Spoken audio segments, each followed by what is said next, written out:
meow. Huples cat has a special meow for Liberty. How y'all doing? I'm at work. It's last night at 4. And I'm doing a few things at work. I'm going to show you what I'm doing and on my rubbishly useless camera. So I'll try doing this with it. That might help better, right? Probably won't. We'll try. Yeah, this was from 2003. This is the original SARS binder. And it's got a whole bunch of things in this as it evolved, messages from the government, things to do, directives. So we don't actually have any government directives as yet.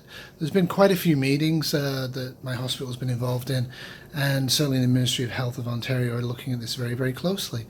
But I thought I'd do on my last night a little treat for people, and I thought I'd start a novel COV 2019 binder. Catchy title. We need a better name for this disease. A disease isn't really frightening until you have a proper name for it. So this is the first thing going in the binder, and I'm not showing you the rest of it because it's probably confidential, but there's nothing big in here, no big secrets. So one of the things you do, you have to get a catchy cover. I have a catchy cover there. The return of the face masks. Because you have to have a laugh, especially in the face of tragedy.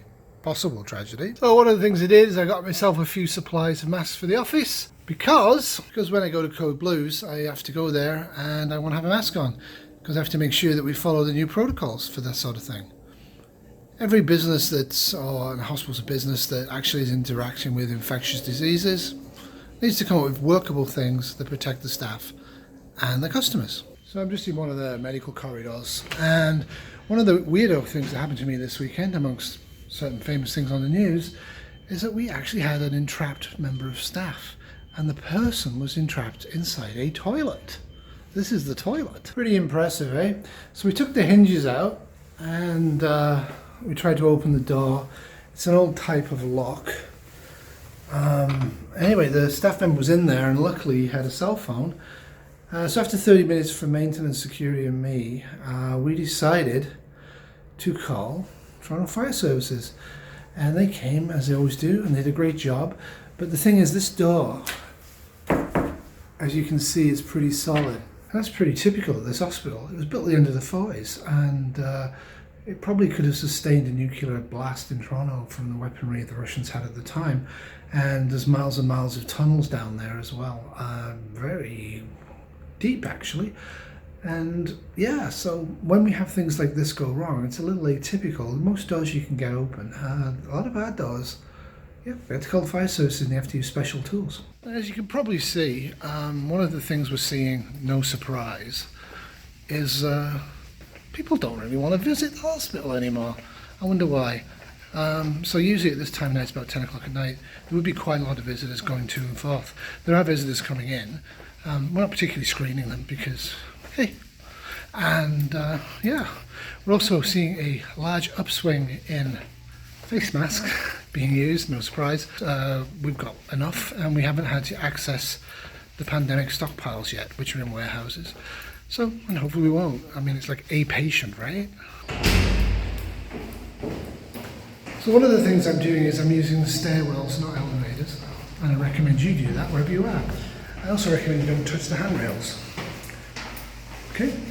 The other thing you do is remember that once you've used the door handles to clean your hands, if you want to be nice, clean before and after, but to be honest, who's got time for that? So once I finish my journey of travel, I clean my hands. So where I'm actually going to go now is I'm actually going to go into the unit that has the patient that I placed there on Thursday night and make sure everything's okay with the staff and with the patient, because it's important to remember in the mass of detail about numbers of cases and this person came here and did this, that and the other, you're actually talking about people, you're not talking about bricks, okay? So people are important, and it's important that people like me in my role don't just stay in my office hiding, that we actually get out and about and we do show our face and we allow staff to talk to us and express their concerns and their fears. It's been a large part of my role over the last 2 nights. The first 2 nights, to be honest, it was spent planning for this because the planning was, and it needed to be planned. So there, went in, visited them. I could of course show you the room, I could of course show you the unit. I'm not going to, it's voyeurism, you have no interest in this. It's just a room with an antechamber and it's a normal room. It's not especially, it's not a space place, it's a regular small hospital room that's a little too small in 2020 with an antechamber, which is just a little small room with a sink in it. It's no big deal. Doors kept closed all the time, patients actually very compliant and fine with that. There's no particularly aggressive signage on the door, and the staff are all aware and comfortable with the precautions we've put in place and that they're using, and that's important. People have to be happy with what's going on, or they're not going to do it the way it should be done. So we don't have any other suspected cases, we don't have anything else going on, and again that would be typical. That was typical in SARS. They came in lumps, clusters of 1 to 4 or 5 people, because the person infected everybody around them when they got infectious. The concern with this one is, if the Chinese government are correct, and I have no reason to doubt them, call me a communist, is that it may be infectious when you have no symptoms. So if I've been exposed and I get it, I'm walking around and I'm infecting people to a higher or lower degree that, again, we don't know if I would be, and we don't know the degree of infection. All unknowns, remain unknown probably for a week or two. People are guessing, we don't know. So there you go, that's it from my place. I'm going to go and get Kitty, and I'm going to film as unplugging our little Prius Prime. So yeah, 10 o'clock at night, there's Kitty. Hello Kitty! Heading towards the main cafeteria.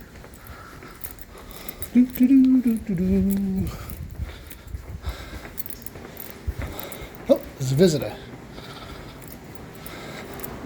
It's actually eerily quiet. There are some people around, but normally this would be at least half full. For some reason, nobody wants to come here anymore, did he, Kitty? No. Why not? Why not? Kitty loves cameras. Kitty, say meow. Meow. Here we are, going in the parking garage. See, you can spot our little vehicle at 1,000,000 miles. Again, pretty quiet, even for a Sunday night at 10 o'clock. This is a major metropolitan hospital. And these are the charging stations. And because we're kind, we unplug it and move the car in case there's a rush on in the morning, on Monday morning, for people coming to work and want to plug in. It's not that common. Hang on, Kitty, hang on. Kitty's got the keys. What are you doing? I'm plugging. And then you're plugging it in? And I'm plugging it back in. That it? Close her up. Oh. And now we go for a car ride.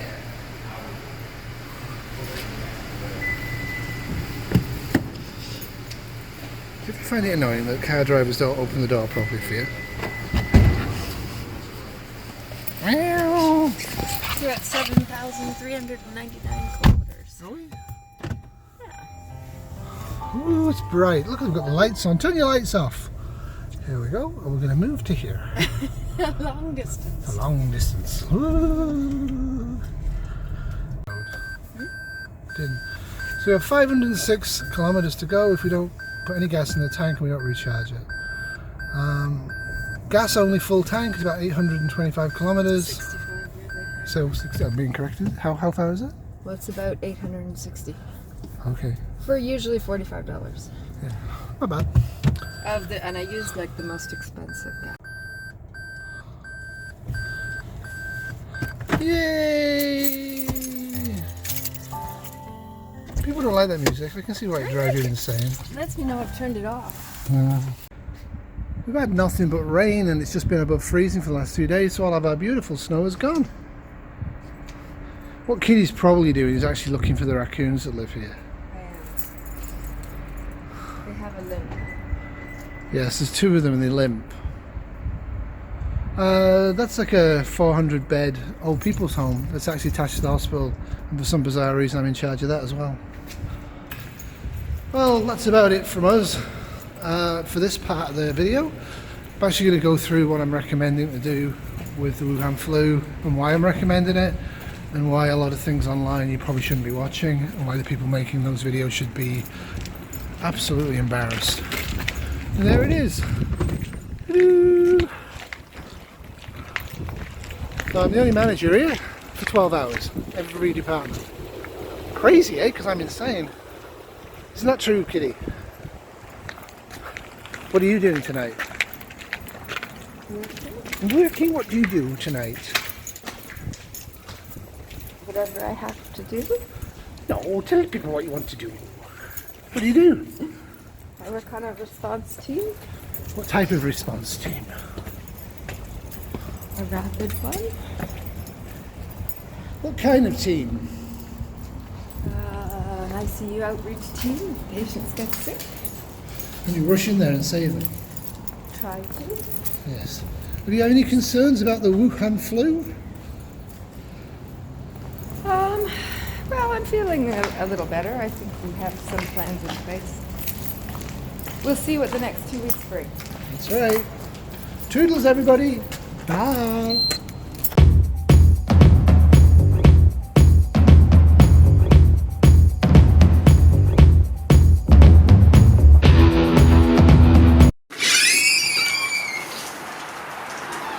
Come, Becky. It's the Bad Terrier 2020 production.